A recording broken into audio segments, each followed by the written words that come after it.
All right, so here's what everybody is interested in. Picks for 2022. What are your picks for 2022? My pick of the year. All right, so last year we ended the year. We said Microsoft was going to be our stock of the year. This year, lo and behold, I'm saying that Amazon will be the company of 2022. I'm not going to tell you. I'm going to break down some numbers. I'm going to show you some things and tell you why I think that. Number one, let's start here. They are on pace to be the largest e-commerce business in the world. They are going to surpass Walmart at probably by the second or third quarter next year. Number two, they have the largest cloud service in the world. AWS is only growing. Third reason, every 4 years, Microsoft does something very unique. They innovate and then they work on logistics. So 2014, they innovate, work on logistics. 2015, they actually put their first physical store. 2017, 18, you get Amazon Prime. So they innovate, work on logistics. And so every 4 years, they find new ways to generate income, right? Whether it was buying Whole Foods, and then 3 years later, you now see that they're Amazon Go stores. That was 2014, 2018. The next year would be 2022. Innovation leads to logistics. What have they done? Over the past 2 years, they have bought over 34 factories, 38 factories to be exact, in rural and non-rural locations. Here's why. We spoke about this on the episode. Number one, they want to be able to deliver on one day, and they eventually have same-day deliveries, not just for e-commerce, but they are also in healthcare, right? Their acquisition of PillPack tells you that. And so now imagine when you can get healthcare delivered to you same day, prescription filled and delivered to you. They also acquired the rights to the NFL. Like, that probably seems like it doesn't mean much, but that's been on this network for years. Amazon now has the rights for that going into 2022.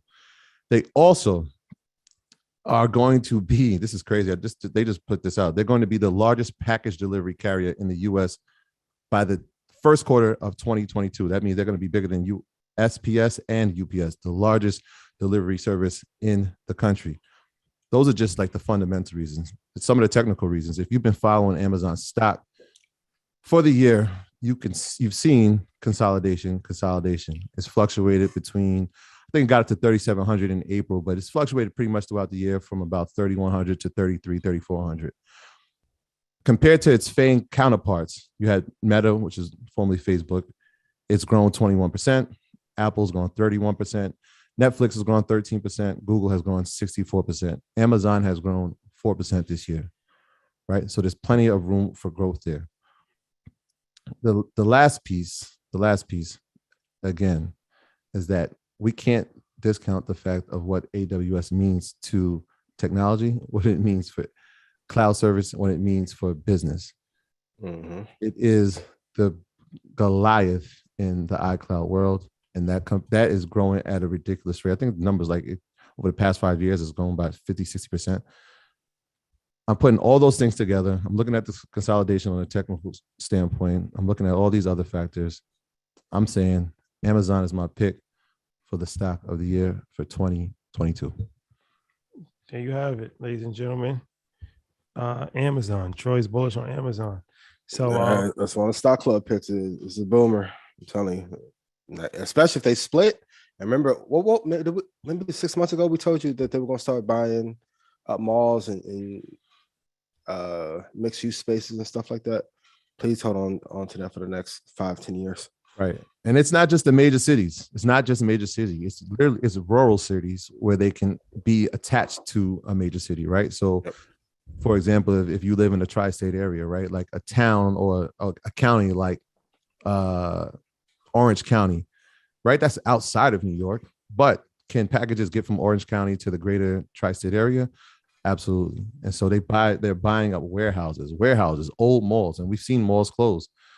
And I told you this like 2 years ago. Malls have the perfect infrastructure for Amazon. Why? They have storage, they have parking, right? And they have they have water inside, right? So there's obviously, if you're in a mall, they have to have water fountains and water to go throughout the mall for all the businesses. And so they have all those things, bathrooms, all they need to do is just renovate. And now that becomes a storage site for daily shipping or 1-day shipping. And so I'm bullish on them. I love Amazon. That's my pick of the year. Somebody in the comments said that if interest rates go up, Amazon is going to fall. No, that is not true. People have to remember that Bezos was in the hedge fund space before. All of his team is very heavy on risk to reward modeling. Interest rates probably have to go up to like 18% in order for Amazon to not work. So I understand why you may think that, but if interest rates do go up, we go through a season of price crunching, where are people going to turn to first to get the best deal? I was going to say that, but I'm glad you did. They're not going to Kmart or Venture. Shout out to my people back home. There's one like conglomerates. They get the information fastest. They analyze data faster. So Amazon is the market maker. They let other people route their orders on to their site, which is called order flow in the investment space. They then take it, model it, make a bot out of it, quant, and then they use it to dominate everybody else in the space. Right. They won't go under anytime soon.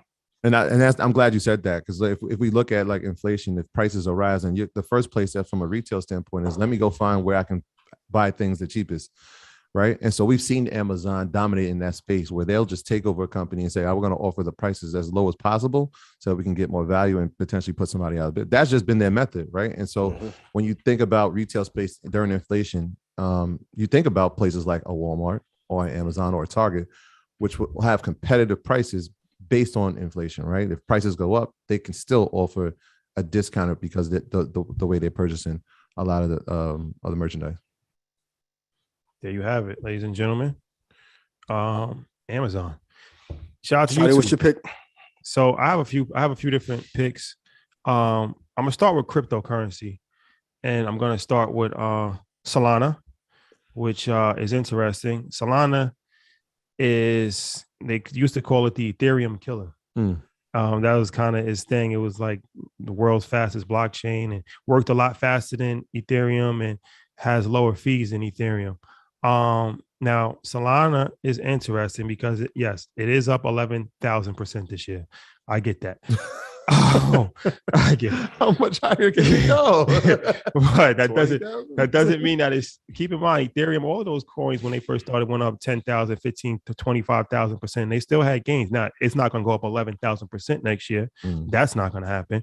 But it doesn't mean that it's still not room for increase. It's at 171 right now, which is off its 52-week high, which is 258, I believe. It has 500 million supply as far as coins. So that may seem like a lot, but it's kind of in range. Ethereum has I think 101 million, 119 million. But if you look at something like XRP, XRP has almost 100 billion. So, it's still room for growth there. And one of the reasons why I really like Solana a lot is that, we talk about NFTs, and I think that NFTs is definitely going to have, a correction at some point, but I think NFTs is going to be here to stay. And it's going to be interesting because, it offers an alternative for, projects to be built on Solana. And all it takes is one or two big projects to be built on Solana, and people realizing that, you don't necessarily have to use Ethereum to build your NFT project. So as the NFTs go, that, that could be good for Solana. Now I said I have a couple. Ethereum is another one, because if we're going to talk about Solana, we have to talk about Ethereum. And I don't think that Ethereum is going anywhere. People have complaints about Ethereum. The gas fees pretty high. But Ethereum 2.0 will be coming out at some point. 2022. Ethereum 2.0 will be coming out at some point. And it you think should, it's going to be a value or it's overrated? I think it's going to be a value. I think so. But we'll have to see. But regardless, I still believe in Ethereum. Ethereum has always been my favorite cryptocurrency because it has a real life use case. Projects are being built on it. It's probably the most, useful crypto in the space. and it's the second biggest outside of Bitcoin. So I think that Ethereum is here to stay. I don't think it's going anywhere, and I think that it's gonna do well. I think it's gonna do well in the next year, next 5 years. Yeah, I think it's gonna do well. Yeah, we had that conversation where we could see it hit 10,000 in 2022. Yeah. Yeah, Well, Ethereum is one of those coins. for sure. Now as far as stocks, I'm an ETF guy. I think that, we've talked about this all the time, but there's no need to go away from something that has been working just because it has worked.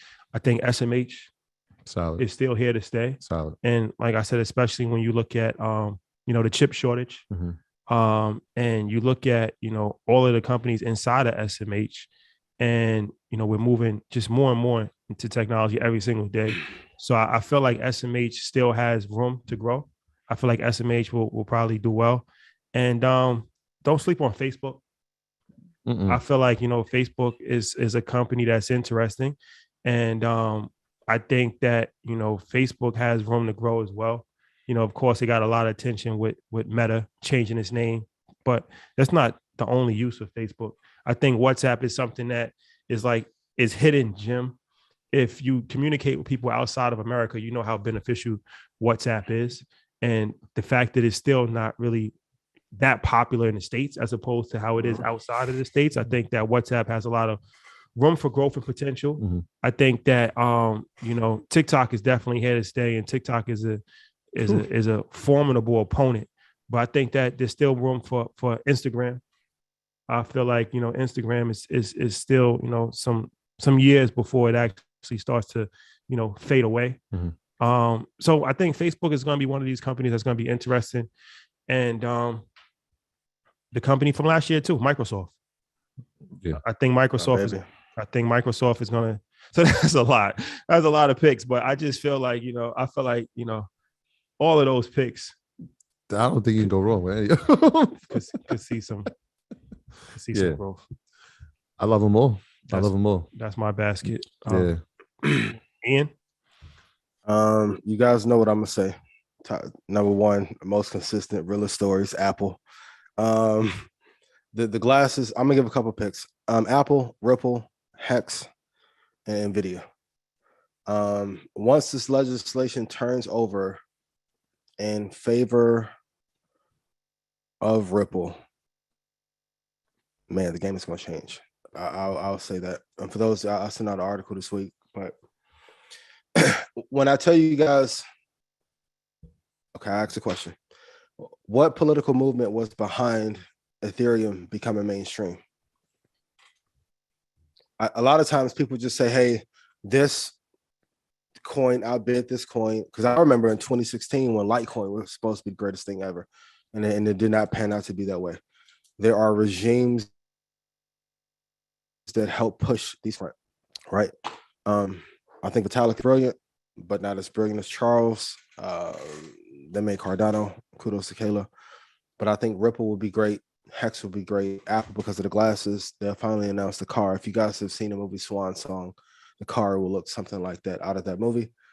And Nvidia will only get bigger as a result of gaming. So those are the 4 picks for 2022 that are absolutely amazing. But for those of you that are not familiar with Hex, please get familiar pretty quickly. And it's still relatively cheap. It'd be in your favor to do so. No, Nvidia was going to be my number 2. I thought we were just doing one. Nvidia and Meta were definitely like 2 and 3. Facebook? Yeah. And like I said, like if we're already in the metaverse, but if we're going to talk about the 2 leaders in it, definitely Nvidia and obviously Facebook. The Omniverse, I mean, they can control the graphics of it. They control the gaming of it. It's just they have a competitive advantage when it comes to that. So I loved Nvidia. In fact, there was another ETF that had Nvidia as the number 1 allocation. It's a semiconductor ETF. So SOXX, write that down. SOXX, a solid ETF with all of the semis inside. Nvidia is the number 1 allocation. And another sleeper, and I've been doing, this is on my watch list now, ON. So ON Semiconductor, another one. If you just look at the growth, look at the chart, do the research on that. That's another good sleeper. No, SO. I see somebody put XOXO. No, not like the Beyonce song. SOXX. Socks. Yeah. Yeah, and I love ASML. Love that one. I Yeah. see some people in the chat too. All right. Well, that was a lot of information.